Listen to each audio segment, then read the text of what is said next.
Still on justice for Mohbad. You'll be shocked at what you're about to hear. You'll be shocked. There is a guy whose name has consistently showed up. I mean, we've heard several times that there is a young man with military background, and this person is not a stranger to Mohbad's father. In fact, of all defense that we've ever seen during the course of justice for Mohbad, from Mohbad's father, this young dude was one of those people that Mohbad's father fought vehemently to protect his interest.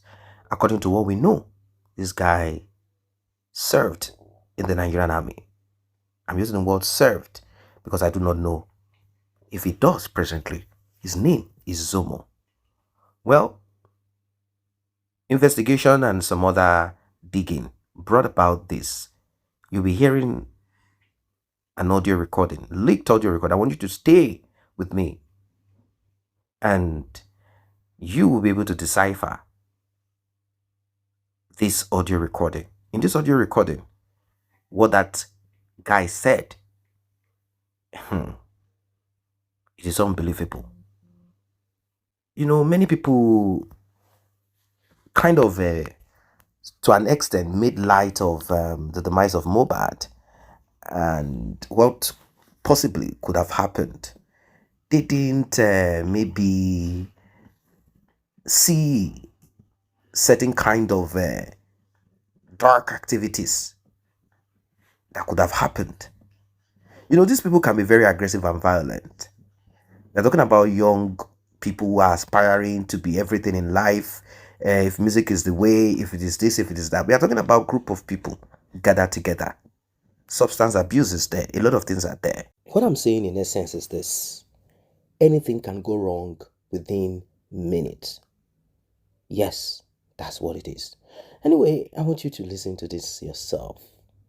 Just listen to it. Hear for yourselves what came out of the mouth of that guy during his unguarded moment. Like we've all thought, how can it be? These are people who brandish iPhone, this Pro Max, Pro Excellence, Pro Ultra, this and that, all over. How come an audio recording or a video recording of seconds is all that the public could access? We're talking about a period, a time whereby era where people will record first before helping you. In fact, they don't mind recording you all through your travel. Why and how come is it that audio visuals now became a big issue? Today, you're about to find out. Today, you're about to discover that has been kept secret. Please like and share.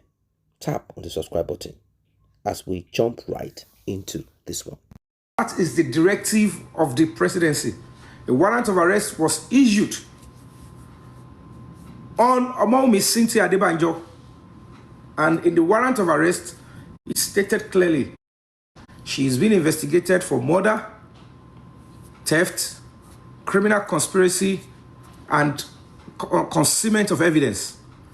The likes of Spending, Dijebami, Darosha, Adura, they were equally charged for murder. Now, those ones, all of them, they eventually, the Zomo, they refused to include the Zomo in their own testimony, their statement, and all of that. But the fact remains that the video in question is showing clearly what that is necessary, that is needed to effect the full arrest of all the necessary suspects. So, ni àlàyé tó kúnná dáadáa. Before police will say, let's extend an invitation, or let us go and arrest somebody, if a complaint is being lodged by a petitioner, the right thing for police to do, they will not say, please come, and then you come, they arrest you. If they tó bá gba statement mi ò mọ̀ pa nǹkan tẹ́ ń sọ wọ́n ní that means wọ́n tí lọ ṣèwádìí they have not gone to investigate. They will have no choice than to grant you bail because what they are alleging you of, they don't have the full evidence or full clarity that you committed the crime or you are part of the crime. But in an instance, the proper thing to do, and which they did in Mohbad's case at the FCID in Abuja, is that they harmonized all the places Mohbad's case was present. Police came to Lagos, they took everything, they went to key places. I know what police told me. I know what is in the reports. Only to Jamin, they were very important, is from the warrant of arrest.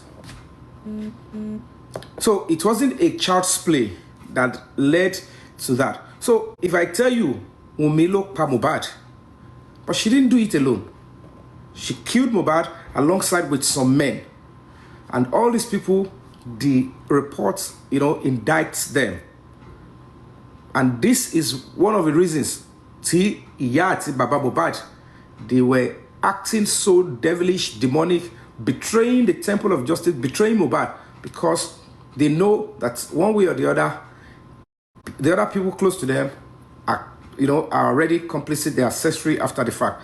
And these were the set of people that packaged and they worked on the Nigerian public and deceived them. But there are some individuals that are in the video. If you see them, there are some audio, there are some phone calls, there are some threats that were sent towards the side of the police that if it should come out, so I'm going to take my time to please power tap because court lawyers are being employed. The other board of trustees are there. Other people that are working with other institutions coordinating the media. Type our letter. These are staff of Break the Silence Foundation. So at the end of the day, we have a whole lot of work to do. We are very close now because the only thing that is left is we know that there is a report.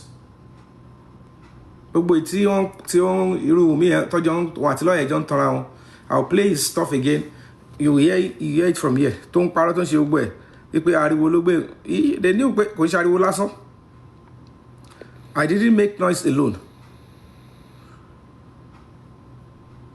Then went to Lagos and lied to the presidency and all of that. Want it all but level we thought it all body, and we're not going to be backing down. So that's why we are now, on the verge of getting a judgment that will compel the police now to go back. And if they're going to go back, it's our duty. The IG, current IG, is very much aware that we know that the case, had been investigated to an advanced level to an extent that a report is out. So the only thing that is left is to obtain the statement of all these suspects, 8 plus, from 8 people upward, to obtain their statement. And it's very easy. If they get them in today, the second they get their statement, they are charging all of them to court. So, in Toko to activate the instrument of police to ensure that all of them are arrested under 2 weeks. Because if they arrest a suspect today, and in the next 48 hours, statement not your boy, the right thing to do is, if they are so sure they will get the rest of the other suspects, they can easily say, we're going to get an extension to hold this person while we pick the rest of the people and check them to court at the same time. We are not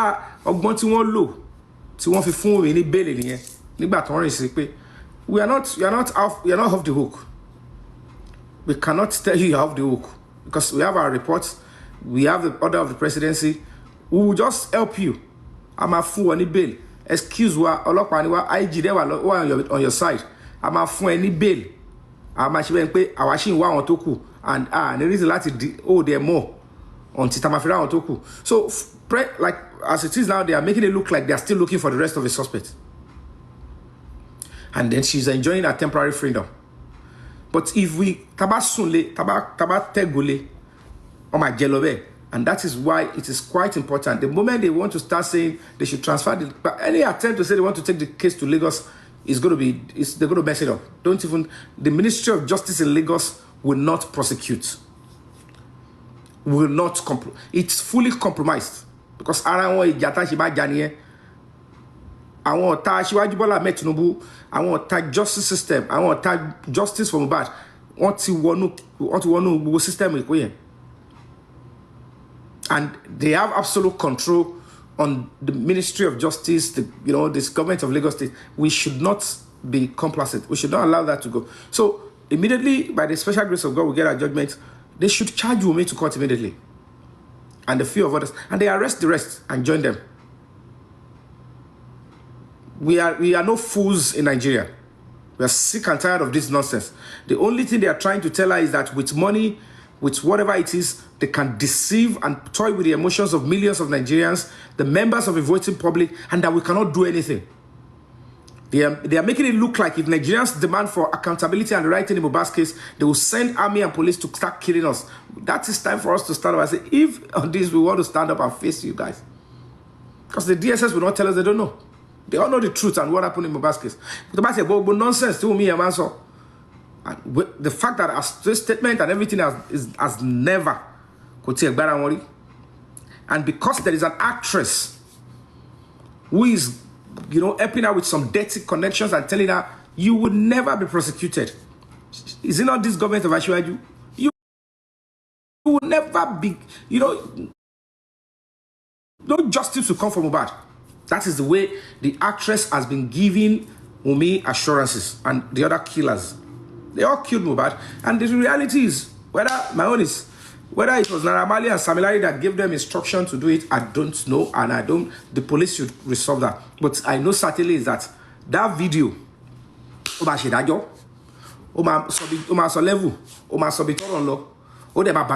if they allow it, if they wait for it to be released at the wrong time, it will trigger a lot of things.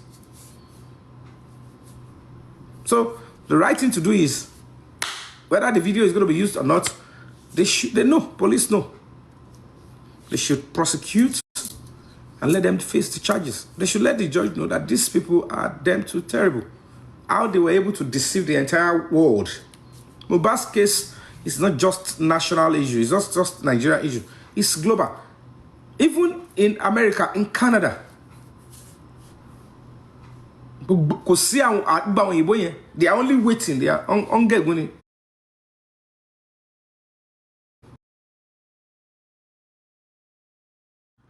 So it's important for us to know this and understand that before the warrant of arrest was even obtained, Wunmi, there is a warrant against you for murder. Is by they just sit in Abuja and say katakat. They moved, they did all necessary work, and they draw up a report. And I am telling you for free, am I put this stage here? The report was available as at June 2025. A report that states clearly the role Wunmi played, the role Darusha played, the role Adura played, the role all of them played, that is showing that they are complicit.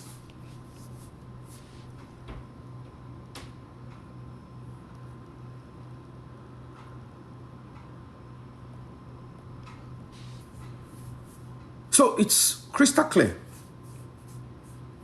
Just have to be ready. We have to be ready. We have to do all we can. So people do not really understand what it meant. So Manisha wanted all of Dawo Ibi Oka, and they enabled these criminals to want to hijack and to disrupt, and they messed things up. It was quite a serious melee. But let me play this again so that I'll take you guys up to speed, because we are not going to be backing down. We're going to keep talking about it. We're going to face it, and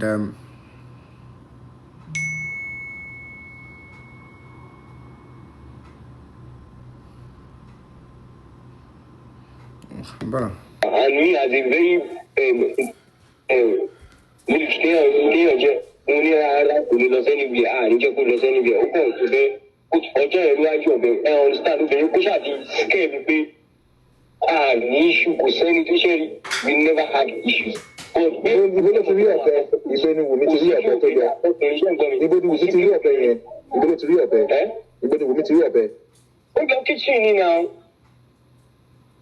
Ó lọ kitchen ni pé èmi kẹ̀ pé tèmi bá súnmọ́ pé òun máa gún mi kìíní kan ó wá fẹ́ sọ ìtọ̀dọ̀ mi ṣe ẹ̀rọ this time. Àwọn ta ló wà láǹbẹ̀ ń gbà yẹn apart from you àti Mohbad?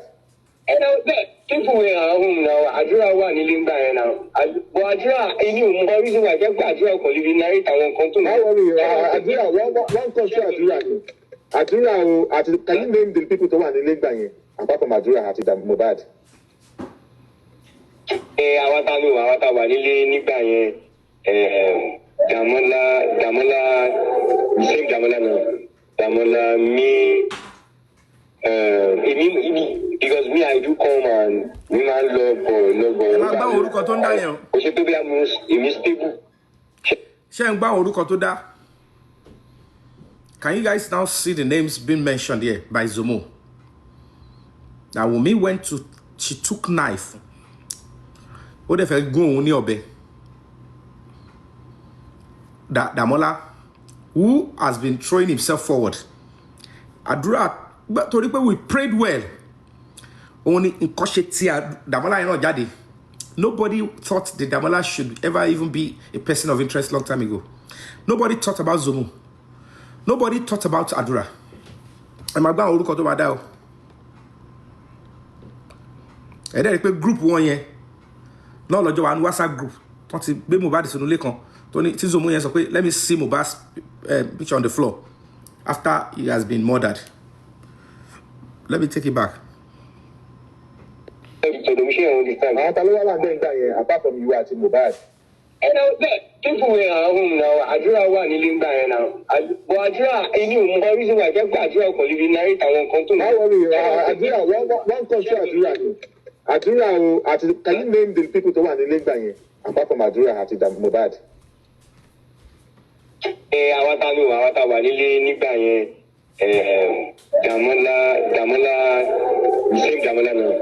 Damola, me, because me, I do come and me man love boy. Kò ṣe pé bí I'm stable. She understand. But on mainly security, we have a lot anyway. I'm always. She understand. Even if I have a video, auto shoot, yes, I'm always. Voluntarily, I will be personal guy. We should we got anything. Come out of it or anything. You understand? Yeah. I'm just doing my own as go that you know. And with that, even at times that man pray, God bless you. You guys will come play more. That's it. Because even that one I want to go publish you. Mohbad in man. Starlight newspaper. Yeah. That he was a dancer then. She understand. Dancer and go dancer. All right. That was when he said. So you see that Àdúrà, Damola, Zomo, Wunmi was there. Wunmi lọ yọ ọ̀bẹ. So you guys can see. And trust me, guys. The work we have to do is to some corrupt governments, to some corrupt people. They might even ask the police. They might go Adake. The report in Abuja, discard it. But little, I will not say what they don't know. But me, I know what is, don't stop. You understand? And the fact remains that Wunmi, Darosha, Àdúrà, Damola, Zomo, DJ Bami, and other externals, they know what they did.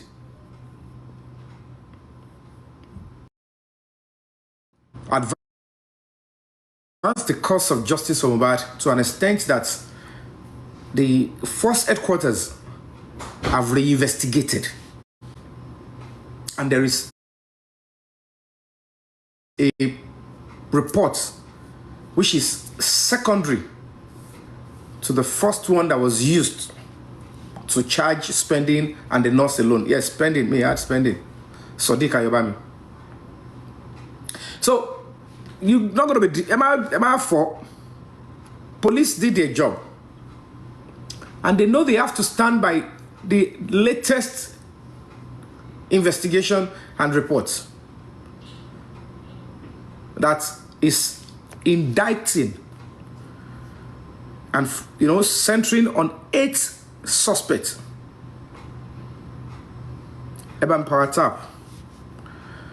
What happened was that when we heard about the noise being made online by this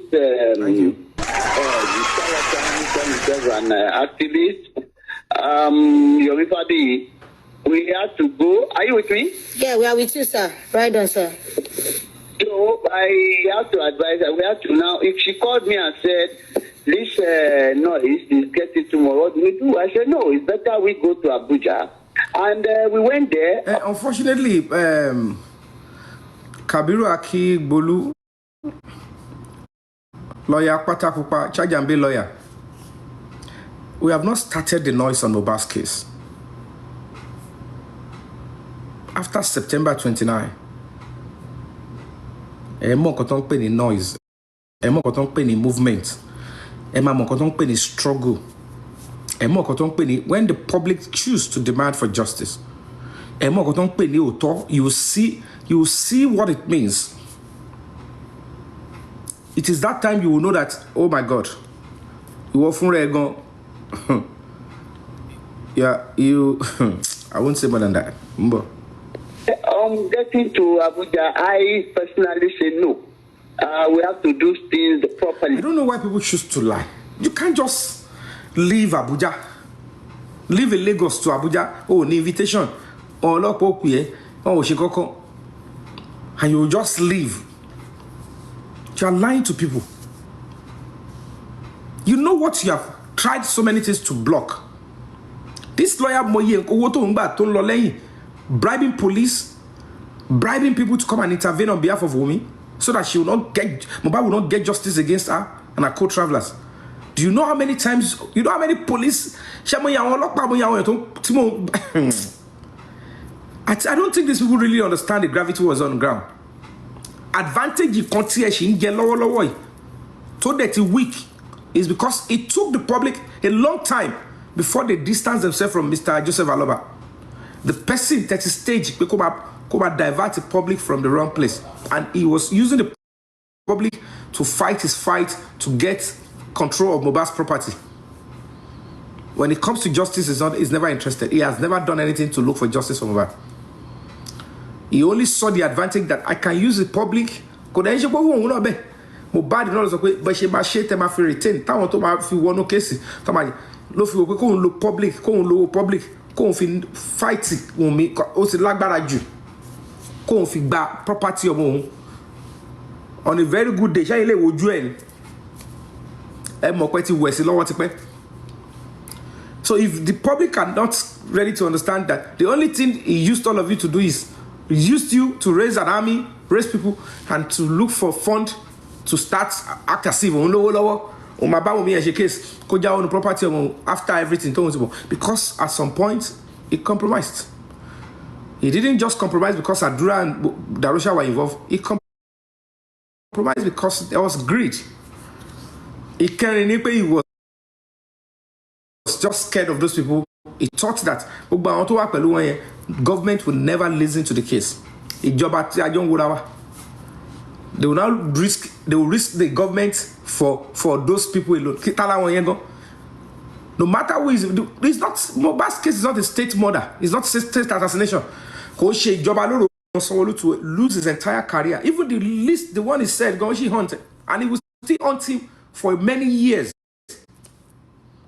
saying that she Mohbad can bossy to the president, and you all know what you are doing.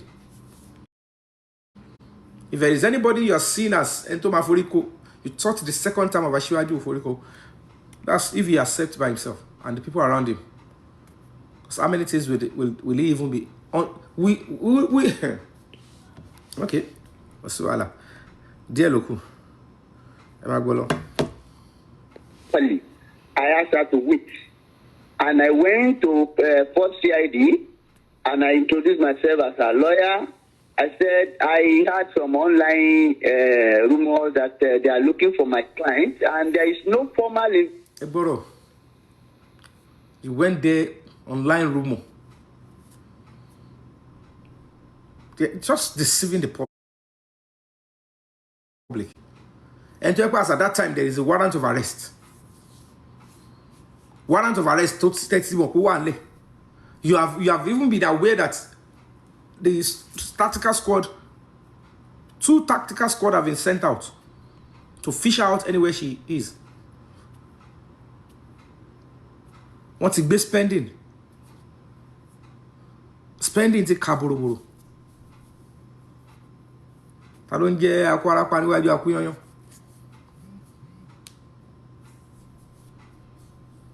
And then the next thing you are coming here to say nonsense. And you work with our rumor. While of face homicide detectives. Homicide detectives that have a warrant against your client. Let me publish the warrant so that can I for you and I will pay. She force headquarters, Tony warrant, continue reporting will make Mohbad. Continue warrant the lawyer to that be Alan Bere. I had a rumor. You had a rumor. When we have the order of the presidency and we have the order of the IG to go and arrest and to prosecute, you are telling us nonsense. Time here. Let me look for our warrant and bring it us. Sorry. But as song by to your come as honor with the conlo share competition. So if they have gotten to this stage, ejo le fe kolo kwa ba ro ni court. Even at the trial, evidence of service was provided. But then we should see only Sherry. Clearly talk about Wunmi. That's a warrant of arrest. And it was obtained September 2025. And when you wrote on you pay our case last 2024. What is it? September, I lost a warrant to about the Nigeria.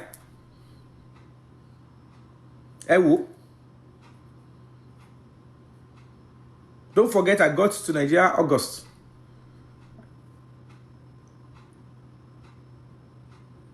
And when I met, I told you guys, but when I met with the DIG, after Tabati's anniversary, you want my local. Now, it was September 9th.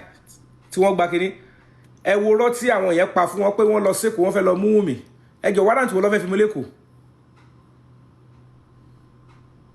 Don't forget, it was after the anniversary. I told you guys, money after anniversary. But DIG, Tabati Party second year anniversary after solo protest. I did solo protest when? I better until September 1st.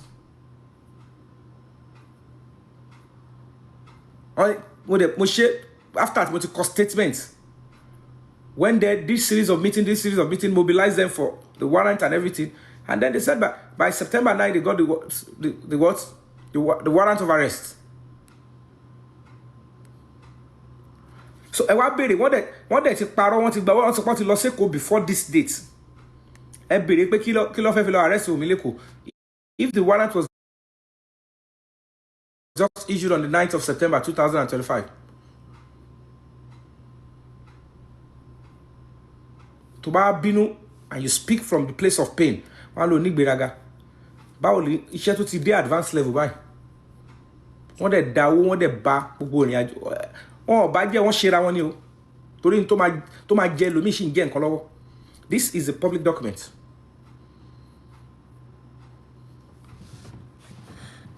Let me know in the comment section if you can see it.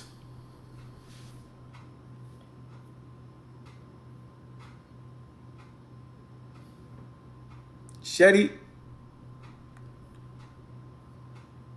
So now the question is, ask these people, kí ni wọ́n fẹ́ lọ fi wá lọ arrest Leko?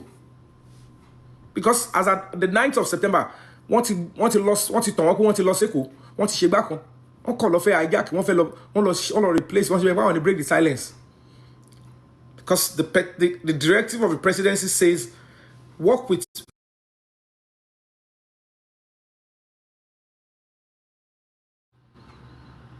so they are acting as if because Toba Fed Lobe, you know, they are duty bound to call me.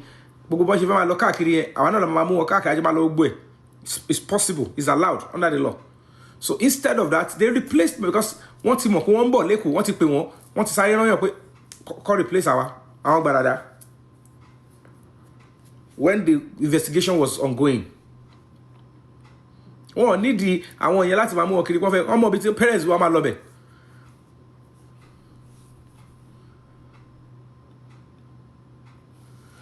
So that is that one. Your background. A power tap, guys. Please power tap. Because if we don't sequence it and make people understand like this, and the public understand, as soon as we now have the full, because all this unnecessary competition, our life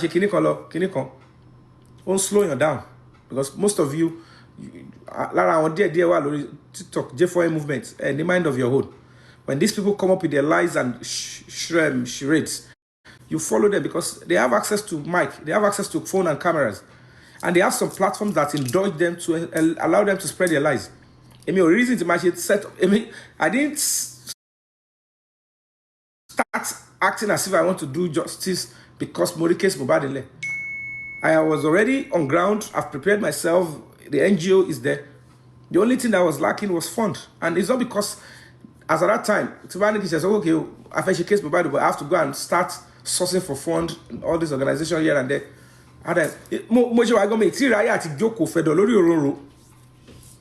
To use all the materials available to start asking and seeking fund. I have to seek for fund because it's a public job. Come and help us. They will think just by shouting on social media, because if you rely on speaking or calling people out on social media alone, you might not achieve so much justice. You must have the technical know-how to engage government institutions. And you must always have an end game whenever you come up with any case to man persuade. You must have an end game. Mohbad. Hello, want to be?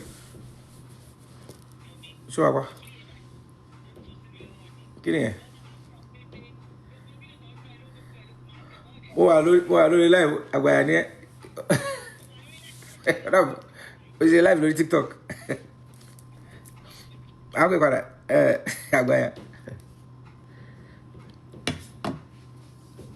So, she understand. So, can I deceive the public at a time to call on you? If Uncle Guari will come,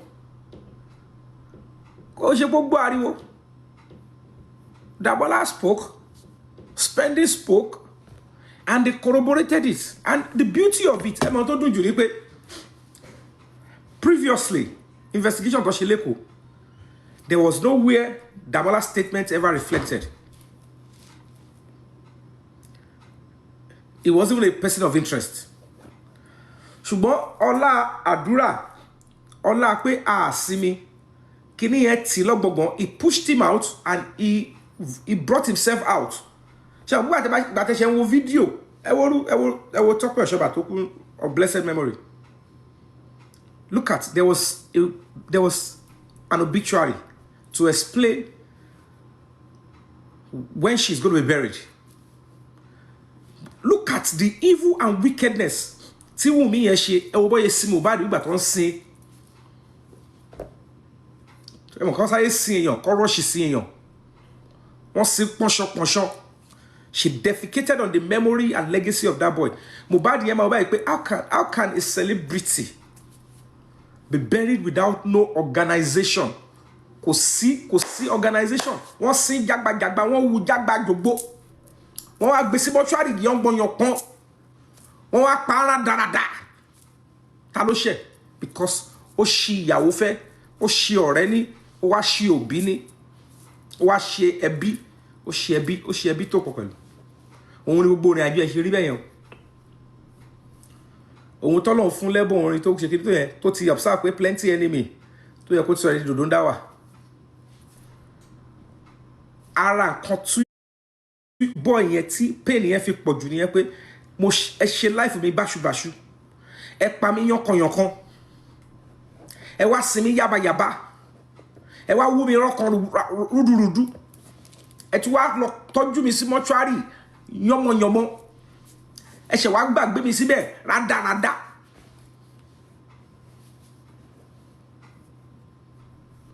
Thinking that there will never be justice, that the public will never stand up. Thinking that if the parents don't deceive, I won't fake justice, they will deceive all of you. Why justice? At every point where the case is supposed to come up and advance, so when we stood up as a human rights organization and says we are also very, this man needs to be taught a serious lesson. And it about my word gongonse unti ọmọ Wunmi yẹn sọ pé taba mo unti baba yẹn ṣe ma sọ lokopa, you will know eventually something serious he had done. So you put taba gbọ́ kò sabi amo tó ma gbọ́ tí ó ní kọ́kọ́ bú sẹ́kún before he condemned the man. Ọmọ yẹn go ṣe wo re náà ní ká ma throw away. Go ṣe wo re ní ká sọ dànù. Don't throw all our words away. But oh no, but Tom Bugoma realizes that Yomi Fabi is actually doing his normal job. Not because I'm after her. I'm not after her, not after Adra, I'm not after Mohbad, I'm not after Zomo, I'm not after Naramali, I'm not after Samilari, I'm not after what's my business with going after people? I'm an actor, I'm a justice seeker. I just want to help whoever I think is voiceless and needs help or needs justice. And from my school of thought, it taught to me I have a thorough breeding. Majesty, a German move in titi. Mo wa sin titi pe ka ma se kini. Mo wa titi pẹ̀lú àwọn nǹkan tó heavy. So àwọn nǹkan tó ti kìbọnú ọpọlọ mi jẹ́ pé I think fast a lot. Material ni mi. So I know certainly that justice, human rights does not belong to victims only. I know people can lie to destroy people's life. I know people can organize crime to destroy people's life. And if you allow such people to continue to have their way, criminality will increase. Evil will increase. Wickedness will continue to thrive. Because when reasonable people refuse to speak up and stand by what is right and the truth. An invitation. Is there any formal invitation that you have extended? He said no. I said, they were just giving all sorts of excuses, and I said there is no excuse you can give and say you don't know where she is. And then she goes out, she goes to school to drop her child every day, nobody has arrested her, and you say you are looking for her. All those narrations are just lies and, have truth. So I now said, well, now I am here. I want to know, why are you... I don't know why people choose to lie with so much confidence. Before police officers at the force headquarters, it's not at the fresh stage, it's a reinvestigation. And before they would say they want to obtain a warrant of arrest, like I said to you guys, until how terrible the wickedness and what platform to want that found when they be this under people, under whatever, to disrupt it. Only before police can invite you, the right thing to do before, if anybody complains against another person, maybe you write a petition or you do this, they will ask, right, what evidence do you have against all you said? If you give it to them, you will not complain. You supply the evidence. Even in that instance, police will ask you, who was there when this thing happened? You will bring in your witness, the petition, the preliminary reports, everything will be, they will look at it, or God will sign on it. We don't know where he lives, his house at Iwala Behari. Maybe because of what he did, he's been running around. So we have to arrest him anywhere we find him. So we need a warrant, because if we invite him, he's not going to come. It's a murder case. And then the judge will say, okay, because it's now on concrete, so there's likely the person is on the run truly, and you don't want to alert the entire, even him, that you are looking for him. So I'm giving you the order. Arrest him wherever you find him. Arrest him so nobody should tell. He will not come and say, why did you arrest me without inviting me? Your case does not require you being notified, because if they notify you, you are going to run, because they've looked for you, they can't find you. So in this case, because case not everything don't require, they must send you invitation. There are some certain crimes that must have been committed and complained to the police, and if the evidence is overwhelming, they will give an order instead of saying they want to go alone. But the law does not permit them to just leave the office and say, let's go. The law says you need to come and explain to the court. A judge will look at it and say, is the right of this person, will the right of this person be messed up or not? If you realize that human rights right here were important on arrest this person and bring the person into custody. Please, a power tap. Want to send the kidney here? Power tap. And this is exactly what happened in Wunmi's case at the FCID. They've paid, they've bribed, and they've messed up a whole lot in Lagos such that she couldn't be arrested. She's having the help of this particular actress who they are moving around, getting close to the son of the president. These two kings were there. There's this, real estate mogul too. This actress is saying, I know all these people, they will walk your way out, they will, and we are waiting for them. Oh my God, nǹkan tó máa ṣẹlẹ̀. Èmi ti advice wọn, gbogbo àjọ wà ńbẹ̀ ni, àjọ mọ́ra wa ni. Tẹ́fí ń tọwọ́ yín bọ̀ dọ̀tí, ó léwu. So at the end of the day, that was what happened, and that was what necessitated, because wọ́n ti rí gbogbo. These are the people that come together, join their forces together to eventually unalive Mohbad. After Wunmi had fought Mohbad and pushed him till he hit the head to the floor. That got Mohbad weak, and they penetrated him. Some other people came in and they attacked him when it was very weak, and they killed him. Maybe somebody now gave them extra instruction. Maybe Professor Olobe for now.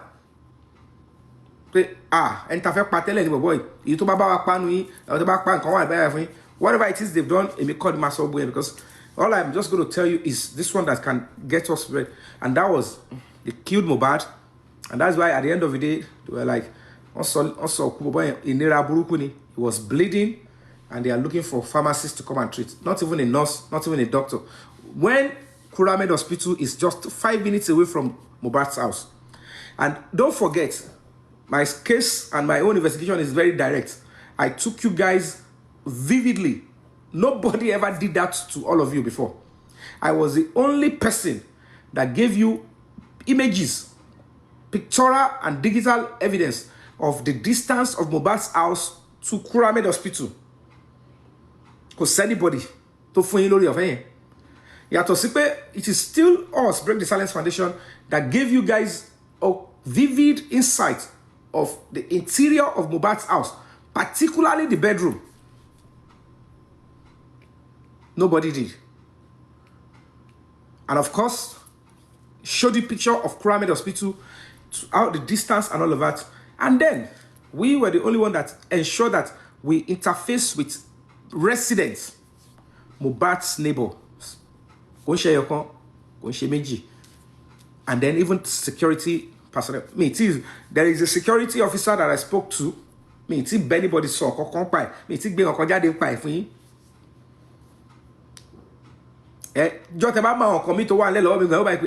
so why you are keeping all of this for this long time? Because and to more governance, to more job, to more shame, to if you know how terrible they see you all. Not knowing that Nigerians not look back Nigeria. Nigeria get better. But what the people we are so weak, we are fed DJ, fed risky, fed only more video. I thought when I was still a tenant, still renting, one if I say anything, I move. I just I move 10 days. London, 2 months. But I was away for 6 months. I was thinking maybe because me in Korea, muti lórúkọ púpọ̀ dáadáa. But Ọlọ́run ti ṣe mi ti kọjá ẹni tó máa sọ pé ta ni ó jẹ́ Yorùbá bí ní Nàìjíríà.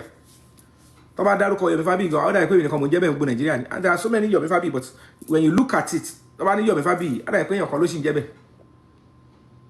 Kí lèèyàn dẹ̀ tí nǹkan tí majority celebrity máa ń gbà ládùúrà nìyẹn, pé tó bá dárúkọ òun, tó bá ní òkè Fúnkẹ́ Akíndélé, there are hundreds and thousands of it tó ń jẹ́ Fúnkẹ́ Akíndélé, but to anybody anywhere on social media, online, tó bá ní Fúnkẹ́ Akíndélé, you think it's the actress. Tó bá lógógó, tó bá dé, so you think of one person. All of that is kind of debate. Tó bá dárúkọ mi fẹ́ mọ orúkọ tẹ́ni other person ní, bó ṣe dá lórúkọ ṣe dá tó ríngì bẹ́ẹ̀lì, tó bá dárúkọ mi, tó bá gbọ́ rí, ó bá rójú yẹn wá dáwọn pé eléyìí ó dá yàtọ̀. Tó bá dẹ̀ ti gbọ́ orúkọ yẹn rí, èmi náà ló máa ń kọ̀rọ̀ sí. Mo ti kọ́lé, mi kọ́lé pé kò ṣe pé mo kọ́lé pé kí n fi gbé apá kí máa gbé wájú kí tánẹ̀tì máa gbẹ́yìn òkè lè máa rí change kò sápò. Ibi tí Ọlọ́run kẹ́ mi dé mo kọ́ pé èmi nìkan mo fẹ́ máa dá gbé nǹkan mi. Mo dẹ̀ ti ń gbé nǹkan mi lọ. But when it's required for me to abandon it for the cause of justice, láti ìgbà tí mo ti wọlé láti August, or let me say, okay, July, lórí Instagram, I'm coming back fully. I've never stopped for a day to fight for justice for Mohbad.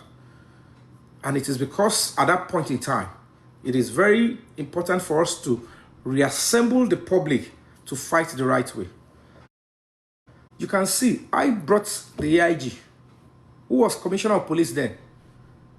This is how they will use all these top people to threaten your life.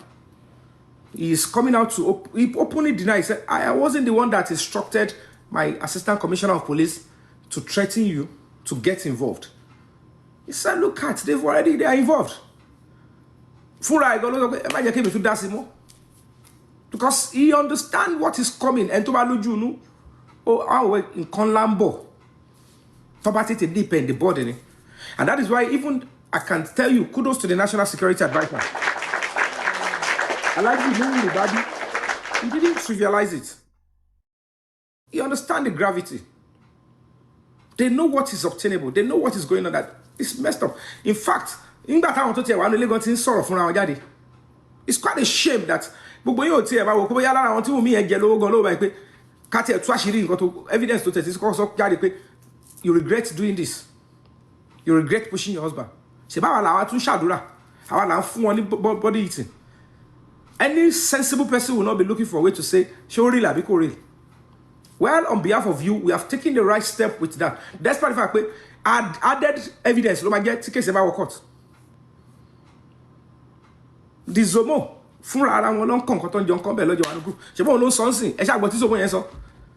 only video to she wants to turn up for Baba Mohbad. And just on a very good day, Baba justice. If Baba Mohbad is accusing Wunmi, Popa Mohbad, on va fún yín video pé Wunmi o ẹ jẹ́ ká tẹ̀lé ro wọ́n yẹn pé at some point one of the days tó ń bá Mohbad jà ó lọ yọ ọ̀bẹ ní ṣojú àdúrà ní ṣojú kí ẹ jọ ṣó lè ṣe lẹ́ẹ̀mejì tó lọ yọ ọ̀bẹ. So it was such a violent stuff. I want to go fún bàbá yẹn, ko wa no fún bàbá yẹn lórí video yẹn. You had all their foot soldiers àwọn tó jọ fi ń tàn lórí social media. Binti, ṣe bí video yẹn, òun ló ti fún bàbá Mohbad yẹn. Mo ti àti fún bàbá Mohbad yẹn àti Sanshitu. Ẹ̀yin mú video bí tí Wunmi ti yọ ọ̀bẹ tó fẹ́ gún Mohbad, wọ́n fún yín, and the father claimed he's looking for justice for Mohbad, kò lè tender. Wọ́n láwọn kọ kìíní kan làkúnà àbí làkúkù. Ṣé bèrè pé ṣé present me? Because the video of how Mohbad was murdered is in the 10-minute video where they removed the 3 seconds. One more. Ṣé báyìí àwọn tájọ ṣe kíní lè tájọ sọ̀rọ̀. They know I am on behalf of the public. We're fighting a good cause. We know the truth. So Nigerian public, I'm going to be saying it. My name is Yomi Fabiyi. The investigation that indicted Feishara Ogedengbe and Sadiq Ayobami as the only suspect in the killing and the death of Mohbad, which of course they didn't even charge them for killing and the death of Mohbad, is shambolic, is half-baked, is a total charade, and is unacceptable. An advanced investigation had been done. A report is available. Warrant of arrest has been obtained against this suspect. The completion of the investigation is to just arrest the suspect, obtain their statement, and charge them to court. Before these criminals, these hijackers, through some terrible criminal platforms that have already sold their conscience and the justice for Mohbad that we are all pursuing, that honest parents, táwọn abiyamọ gidi tí wọ́n tẹ̀lé, wọ́n ti gba owó, wọ́n ti pín sọ́nà méjì, and they were using part of them to say, let us sabotage on behalf of these criminals. We are not going to accept that, and that is where the case is. And that is why when they infiltrated the investigating team, ẹ̀dí kan ni wọ́n parọ́ pé August 2024 ni wọ́n ti fáwọn alápòfà mo gbé warrant jáde ẹ̀rí gbàtọ́ obtain warrant ìkan tún parọ́ ní IPO méjì láti Abuja wọn ra IPO méjì ẹjọ́ show make any sense.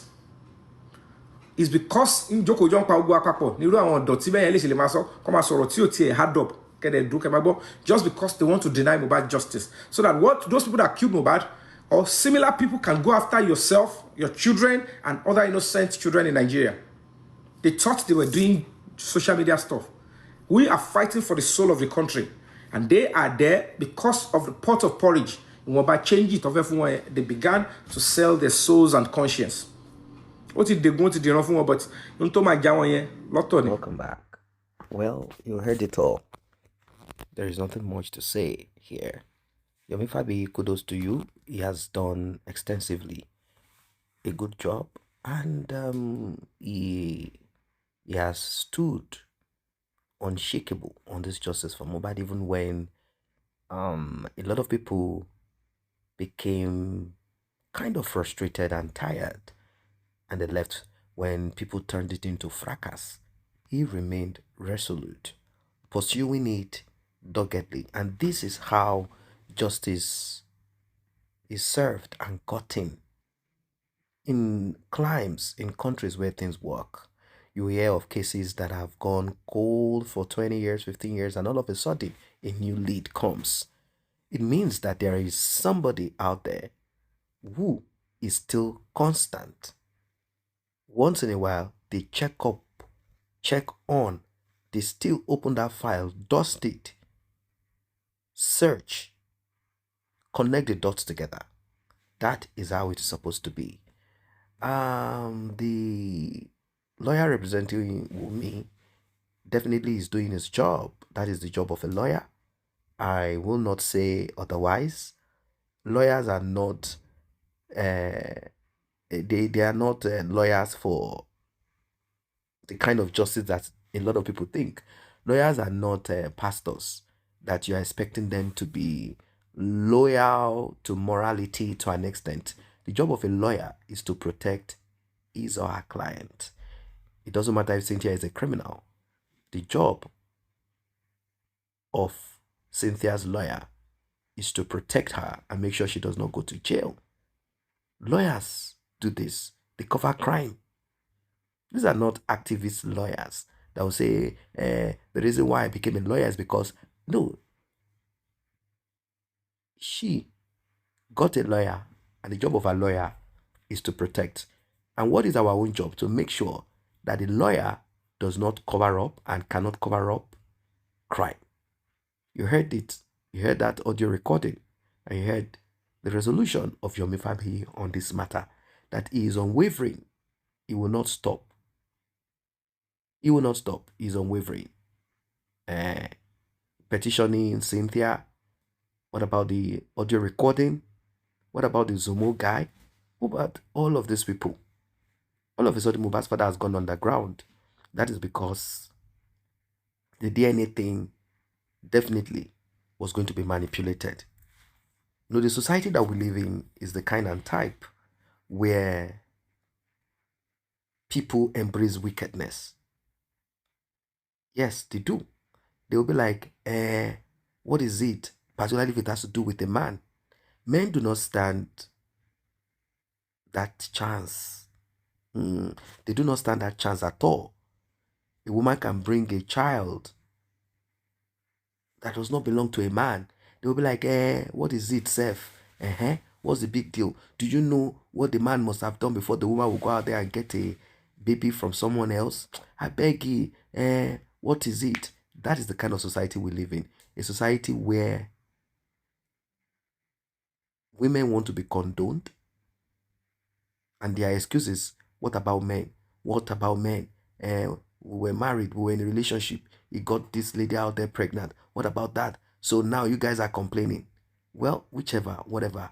It is not about did Cynthia cheat. That's not important here. What we are saying is now that Mohbad is not alive anymore, the right thing to do, since the DNA thing has been there when Mohbad was alive. When Mohbad was alive, unfortunately, he was manipulated. He was too weak to enforce it.